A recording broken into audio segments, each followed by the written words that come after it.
بسم اللہ الرحمن الرحیم۔ کیا آپ جانتے ہیں حضرت یوسف علیہ السلام کا امامہ، حضرت موسیٰ علیہ السلام کا عصا اور حضور کریم صلی اللہ علیہ وسلم کا امامہ پاک 9 میں سے 8 تلواریں، دانت مبارک، داڑھی مبارک کے بال، آپ صلی اللہ علیہ وسلم کا جبہ مبارک، تیر کمان کے علاوہ خلفائے راشدین کی تلواریں اس وقت اپنی اصلی حالت میں کس جگہ پر موجود ہیں؟ یہ تمام چیزیں ایک عظیم الشان محل کے اس خاص کمرے میں اب بھی موجود ہیں جس کے تقدس کا یہ عالم تھا کہ بادشاہ وقت 20 سال میں صرف ایک بار اس کمرے میں جا سکتا تھا۔ یہ خاص کمرہ ترکی کے شہر استنبول میں واقع ٹوپکاپی محل کا ہے، جو اب محل کے بجائے بطور میوزیم ترکی کی پہچان ہے، اور ہر سال ہزاروں سیاح اس محل میں اور اس میں موجود اسلامی نوادرات کو دیکھنے کے لیے آتے ہیں۔ اس محل کے کچھ حصوں کی بنیاد رومن سلطنت کے عہد میں 3 صدی عیسوی میں رکھی گئی تھی، لیکن سال 1453 عیسوی میں جب ترکوں نے استنبول فتح کیا تو سلطان محمد فاتح نے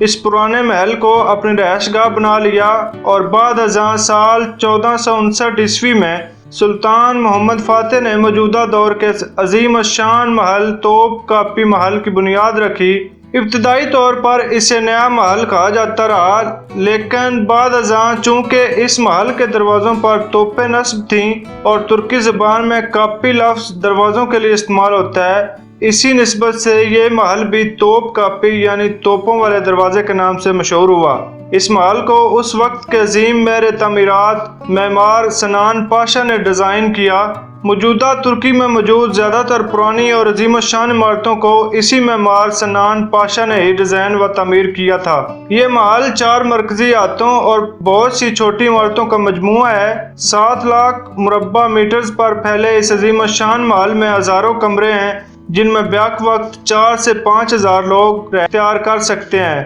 اس محل کے جنوب اور مغربی جانب ایک عظیم شاہی باغ بھی تعمیر کیا گیا جو گل خانہ باغ کہلاتا ہے۔ اس محل میں داخل ہونے کے کئی دروازے ہیں جن میں سے مرکزی دروازہ باب ہمایوں یا باب سلطنت کہلاتا ہے۔ یہ دروازہ پہلی بار 1478 عیسوی میں تعمیر کیا گیا، تاہم 19ویں صدی عیسوی میں اس کو دوبارہ سنگ مرمر سے تعمیر کیا گیا۔ دوسرا دروازہ باب السلام کہلاتا ہے جس کے دونوں جانب 2 برج واقع ہیں جو سلمان قانونی نے 16ویں صدی عیسوی میں تعمیر کروائے تھے۔ تیسرا دروازہ باب اسعدہ کہلاتا ہے جو 15ویں صدی عیسوی میں تعمیر کیا گیا۔ سال 1459 یعنی اپنی تعمیر سے لے کر سال 1853 عیسوی یعنی تقریباً 400 سال تک یہ محل اپنے وقت کے بادشاہوں کا جائے مسکن رہا، لیکن سال 1853 عیسوی میں سلطان عبد المجید اول نے باقاعدہ طور پر اپنی رہائش اس محل سے ترک کر کے سمندر کنارے واقع دلما باغیچہ محل میں منتقل کر لی، جو اس وقت یورپی طرز تعمیر کا شاہکار تھا۔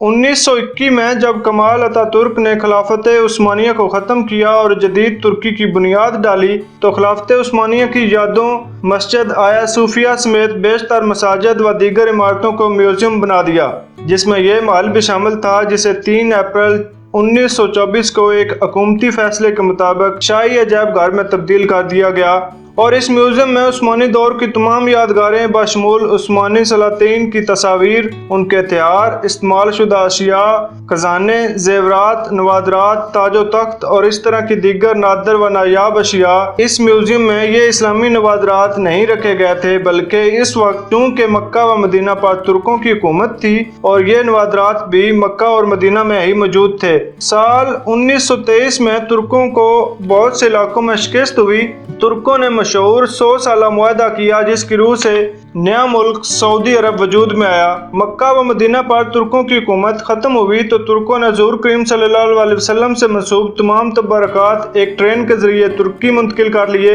اور ان عظیم اسلامی نوادرات کے لیے ٹوپکاپی میوزیم میں ایک الگ پورشن بنایا گیا۔ عقیدت کا یہ عالم تھا کہ ترکوں نے وہ ٹرین جس پر یہ مقدس تبرکات لائے گئے تھے وہ بھی محفوظ کر لی تھی، اور جو اب بھی ترکی میں موجود ہے۔ ٹوپکاپی میوزیم میں موجود ان اسلامی نوادرات میں حضرت یوسف علیہ السلام کا امامہ، حضرت موسیٰ علیہ السلام کا عصا مبارک شامل ہے۔ اسی عمارت میں حضور کریم صلی اللہ علیہ وسلم کا امامہ پاک، داڑھی مبارک کا بال بھی موجود ہے۔ ان نوادرات کے علاوہ حضور کریم صلی اللہ علیہ وسلم کا جبہ مبارک،